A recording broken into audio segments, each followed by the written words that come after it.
Well, good afternoon on this cold snow. Oh my gosh. Let's take a peek. Lordy, that's enough of that stuff. How's everybody doing? Good afternoon. Let's see, I had to fix the drain on the washer, it froze. So I got that running to the outside through the window. Does it about once a year when it gets to 0 or less. So I come out, try and tinker every day a little bit. Got the counter shaft sprocket in here. Got them, I was tightening a couple of the nuts there. Running good. I still got to torque those two down, and that'll be done. No big rush, and I'll stick the switching thing in there. The forks switching thing. So when I'm done with it, I'll stick it on the shelf. I'll have a spare. In case somehow I find another frame in the motor.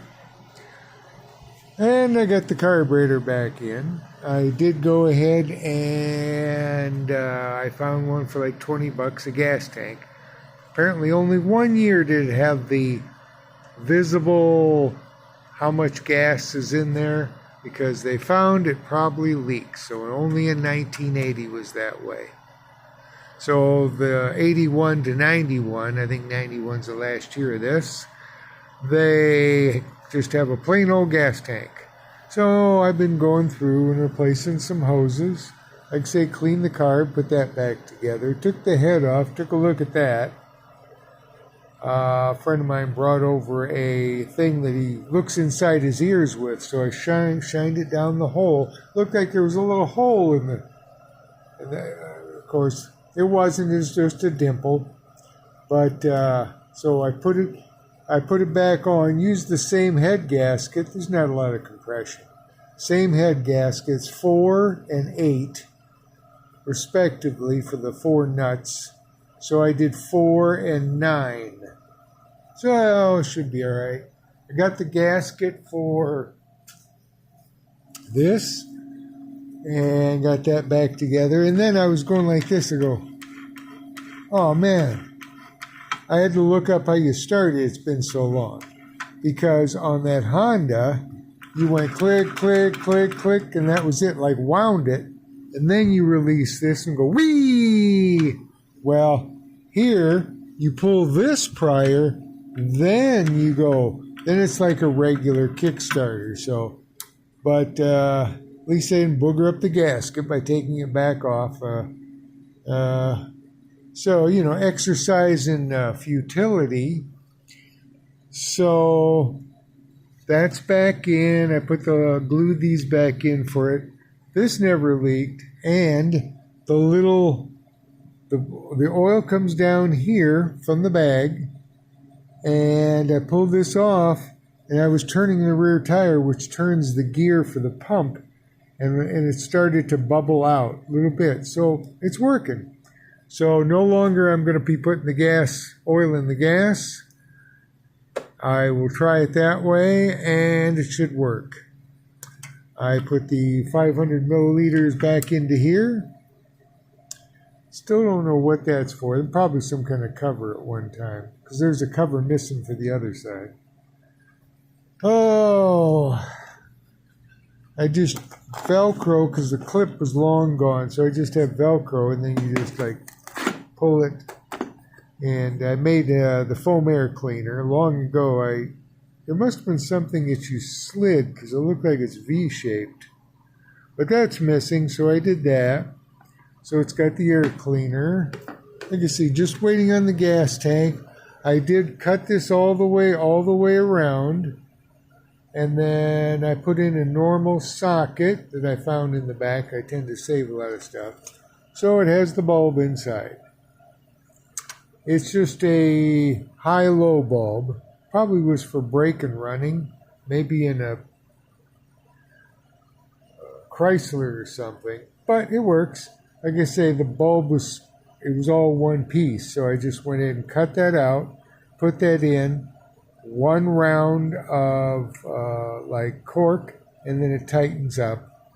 So that's good. I just have to hook this back up, And this will go back into there.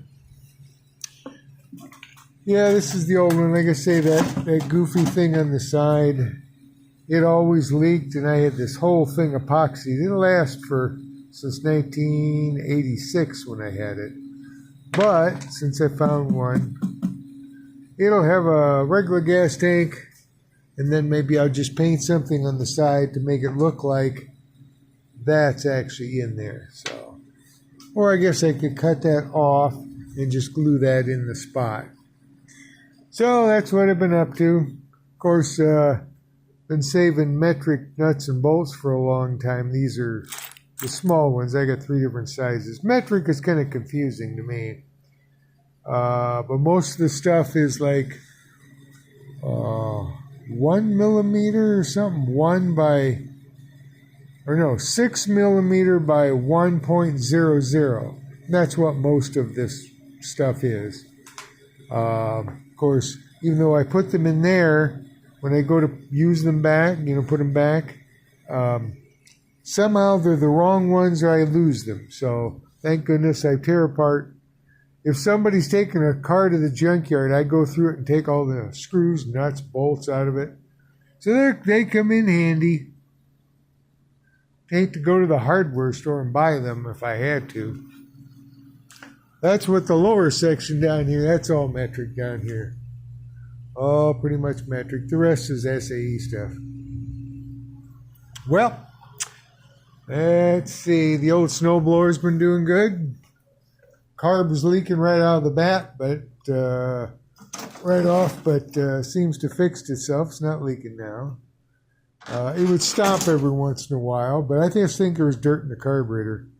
So, yeah, it's a pretty good one. What was it? It's a Toro. Sometimes they're good, sometimes they're not. That gas cap, you can barely get it on. It's like they made the threads too big. But it works. It gets the job done for now. Well, hoping for spring, everyone. Stay warm, stay warm. And, well, yeah, I know there's been quite a bit of frost out there. I've seen it in all your videos. Poor guys practically down in Florida freezing to death. Ed. But we'll catch y'all later. Be safe. Bye-bye.